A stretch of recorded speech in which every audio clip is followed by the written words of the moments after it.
जय जय शङ्कर हर हर शङ्कर जय जय शङ्कर हर हर शङ्कर जय जय शङ्कर हर हर शङ्कर जय जय शङ्कर. பக்தி தெய்வத்தின் குரல் 4ஆம் பாகம். வண்டு ஸ்தோத்திரம். சில உதாரண புருஷர் போதும். தனியாக ஒரு பழத்தை எடுத்தால் இப்படி பூவிலிருந்து கொஞ்சம் கொஞ்சமாக பழுக்க வேண்டும் என்பது தனி மனுஷியன் விஷயம். சமூகம் என்று எடுத்துக்கொண்டால் அதிலே எங்கேயோ அபூர்வமாக ஒரு சில மனுஷர்கள்தான் இப்படி பழுக்கிறார்கள். இதற்காகவும் குறைபட வேண்டாம். சமூகத்தை ஒரு மரம் என்று வைத்துக்கொண்டால் ஒரு மரத்தில் எத்தனை இலைகள் இருக்கின்றன? சீசனுக்கு சீசன் எத்தனை ஆயிரம் இலையும் பூவும் உதிர்ந்து கொண்டிருக்கின்றன. விழுகிற பூக்களோடு ஒப்பிட்டு பார்த்தால் பூ விழுந்த பின் உண்டாகிற பிஞ்சுகள் கொஞ்சம்தான். அந்த பிஞ்சுகளிலும் வெம்பி விடாமல் கடைசி ஸ்டேஜ் வரை பக்வமாகிக் கொண்டே போய் பழுத்த பழமாகிறவை ரொம்பவும் ஸ்வல்பம்தான். இயற்கையில் இப்படித்தான் இருக்கிறது. ஜீவ சிருஷ்டியிலும் ஏராளமானவர் இலையாயும் பூவாயும் சருகாய் வாடலாய் கருகி விழுந்து காயிலும் ஏராளமானவை வெம்பி விழுந்தும் பட்சிகளும் குரங்குகளும் கடித்து விழுந்தும் முடிவாக மிஞ்சும் கொஞ்சமே பழமானாலும் போதும். அதுவே சிருஷ்டிக்கு பிரயோஜனம் என்றுதான் பகவான் லீலை பண்ணி கொண்டிருக்கிறான். ஜன சமுதாயத்தில் அடங்கிய எல்லாரும் நிறைவாக ஆகி பூர்ணத்துவம் அடையாவிட்டால் பரவாயில்லை. மரத்துக்கு பழம் மாதிரி ஜனத்தொகையில் எவரோ ஒருத்தர் 1000ல் லட்சத்தில் ஒருத்தர் பூர்ணமாகிவிட்டால் கூட போதும். அப்படி ஒரு ஆத்மா நிறைகிறதற்குத்தான் இத்தனை பேர் சிருஷ்டியாகி இத்தனை காமக்ரோதங்களில் மாட்டிக்கொண்டு தவிக்கிறதெல்லாம். அத்தனாம் பெரிய சமுத்திரத்தை கடைந்து ஒரு சின்ன கலசம் அமிர்தம் எடுத்தது போல் இவ்வளவு ஜீவ கோடிகளுள்ள சம்சாரத்தை கடைவதிலிருந்து அமிர்த தத்துவமாக ஆன உதாரண புருஷர்கள் ஸ்வல்பம் உண்டானாலும் போதும். பவக்கடலை கடைந்து அதன் சாரமாக ஸ்வல்ப அளவு அமிர்தத்தை எடுக்க உதவுகிற மத்தாகத்தான் ஆச்சாரியால் இங்கே பகவானை நினைத்து பவஜலதி மதன மந்தர என்கிறார். அப்படி சொல்வதால் இந்த சம்சாரத்துக்குள்ளேயே விஷம் மட்டுமில்லாமல் அமிர்தமும் இருக்கிறது என்று நமக்கு ஆறுதல் உண்டாக்குகிறார் போல இருக்கிறது. மத்தை போட்டு கடைந்தவுடனே வெண்ணெய் வந்துவிடுமா? எத்தனையோ நாழி சிலுப்பினால்தான் வரும். அதுவரை அவசரப்படக்கூடாது, ஆத்திரப்படக்கூடாது, நம்பிக்கை இழக்கக்கூடாது. நிதானமாக படிப்படியாக அபிவிருத்தி எவருக்கும் உண்டு.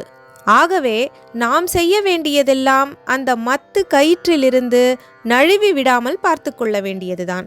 என்ன கயிறு? பக்தி என்ற கயிறுதான்.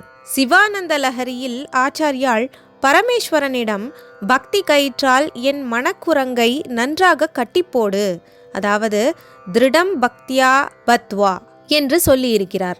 நாம் பக்தி கயிற்றால் பகவான் என்ற மத்தை சுற்றி பிடிப்பை நழுவ விடாமல் இருந்தால் அவர் இந்த சம்சார சாகரத்தை கடைந்து முதலில் விஷங்களை திரட்டி அப்புறப்படுத்திவிட்டு பிறகு நமக்கு அமிர்தம் எடுத்து கொடுத்து விடுவார். அதாவது அமர நிலையான மோட்சத்தை கொடுத்து விடுவார். பிறப்பு இறப்பு ஜனன மரணம்தான் சம்சாரம். அமிர்தம் என்றால் இறப்பில்லாதது. இறப்பே இல்லை என்றால் அப்புறம் மறுபிறப்பு இல்லை. அப்படிப்பட்ட சாஸ்வதமான மோக்ஷானந்தமான அமிர்தத்தை இந்த சம்சார சாகரத்திலிருந்தே பக்தியின் துணை கொண்டு பகவான் அனுகிரகத்தால் பெற வேண்டும் என்பது தாத்பரியம். சம்சார சாகரத்தை விட்டு கடத்திவிப்பது என்றால் லோகத்தை அப்படியே துறந்துவிடச் செய்வது. சம்சாரத்தை கடைந்து அமிர்தம் பெறுவது என்றால் அதை விட்டு போகாமல் எல்லாவற்றிலும் உள்ள எல்லாமுமான பிரம்மம் லோகத்திலும் இருக்கிறது என்று தெரிந்து கொண்டு இகத்திலேயே பரத்தை பெறுவது என்றிப்படி அர்த்தம் பண்ணி கொள்ளலாம். ஞானமாகவே போனால் வைராகியத்தில் சம்சாரத்தை துறந்து அதை கடப்பது, பக்தியாக போனால் அவன் கிருபையிலுள்ள நம்பிக்கையால் சம்சாரத்தை விட்டு போகாமலே இதிலேயே அவனுடைய அமிர்த தத்துவத்தை கடைந்து பெறுவது என்று வேண்டுமானாலும் அர்த்தம் செய்து கொள்ளலாம். ஷட்பதியை சம்சாரத்திலிருந்து கடப்பதில் ஆரம்பித்து தாரய சம்சார சாகரதக என்று முதல் ஸ்லோகத்தில் ஆரம்பித்து கடைவதில் முடிக்கிறதால் எதையுமே விடாமல் ஒதுக்காமல் எதிலும் ஆத்ம தத்துவத்தை அறிகிற பெரிய விசாலமான நிறைவில் முடிப்பதாக ஆகிறது. துதியின் சாரம். சம்சார துன்ப நீக்கம். முதல் ஸ்லோகத்தில் தாரய சம்சார சாகரதக, சம்சார சாகரத்திலிருந்து அக்கறை சேரு என்று பிரார்த்தித்தார். அடுத்த ஸ்லோகத்தில் சம்சார பயத்தையும் வேதனையையும் சிதைக்க வல்லதான பாதார விந்தத்தை நமஸ்கரிக்கிறேன், பவபய கேதச்சிதே வந்தே என்றார். மூன்றாவதில் சம்சாரத்தை பற்றி ரெஃபரன்ஸ் இல்லை. பரமாத்ம ஜீவாத்மாக்கள் ஒன்றேயானாலும் விவகாரத்தில் சமுத்திரமும் அலையும் மாதிரி இருப்பவர்கள் என்று அதில் சொல்கிறார். யோசித்து பார்த்தால் இதிலும் சம்சார சமாச்சாரம் உட்கிடையாக இருக்கிறது. விவகார நிலை என்பதுதான் சம்சாரம். அதையேதான் பொதுவாக சமுத்திரம் என்பது. அதாவது முதல் ஸ்லோகத்தில் வரும் சாகரம், ஆறாவதிலே வரும் ஜலதி என்பனவற்றுக்கு சமுத்திரம் என்றே அர்த்தம். இந்த சம்சார சமுத்திரத்திலே அடிபட்டு மூழ்கி போகாமல் இருக்க வழி. இப்படி இதிலே துவைத்தமாக உள்ள போது கூட நாம் இந்த சமுத்திரத்தின் அங்கமல்ல, பரமாத்ம சமுத்திரத்தின் அங்கம்தான், அதன் அலைதான். அலை சமுத்திரத்தில் ஒடுங்கி ஒன்றாய் விடுகிறது போல நாம் பரமாத்மாவிலேயே ஐக்கியமாகிவிட வேண்டியவர்கள்தான் என்று நினைவுடன் இருப்பதே ஆகும். சமுத்திரம் தானே அலையாக ஆகியிருப்பது. அப்படி பரமாத்மா அல்லவா நாமாக ஆகியிருப்பது. அவன் நினைவோடு அவனுடைய அலை நாம் என்ற உறுதியோடு இருந்தால் அந்த சம்சார சமுத்திரம் நம்மை என்ன பண்ண முடியும் என்று மூன்றாம் ஸ்லோகம் எண்ண வைக்கிறது. அத்வைத்த பார்வையில் பார்த்தபோது அதில் துவைத்தத்தின் நைஷ்யம், அதாவது எளிமை, தாழ்மை இருப்பதாக சொன்னேன். துவைத்தமான சம்சாரத்தின் கோணத்தில் பார்க்கும்போது சமுத்திரத்துக்கு வேறாக இல்லாத அலை மாதிரி பரமாத்மாவுக்கு நாம் என்கிற கருத்தே அத்வைத்தத்தின் கம்பீரத்தை நமக்கு அழுமூஞ்சி சம்சாரத்திலும் ஊட்டுவதாக தெரிகிறது. நாலாம் ஸ்லோகத்திலும் சம்சாரத்தை பற்றி வருகிறது. பகவத் தர்சனம் கிட்டிவிட்ட பின் சம்சாரத்தின் அழிவு எப்படி ஏற்படாமல் இருக்கும்? ந பவதி கிம் பவதி ரஸ்காரஹா என்று அது கேட்கிறது. அடுத்த ஸ்லோகத்தில் சம்சார தாபத்தில் பீதியுற்ற தம்மை பகவான் பரிபாலிக்க வேண்டிக் கொண்டார். பவதாப பீதோகம் என்று அதில் வருகிறது.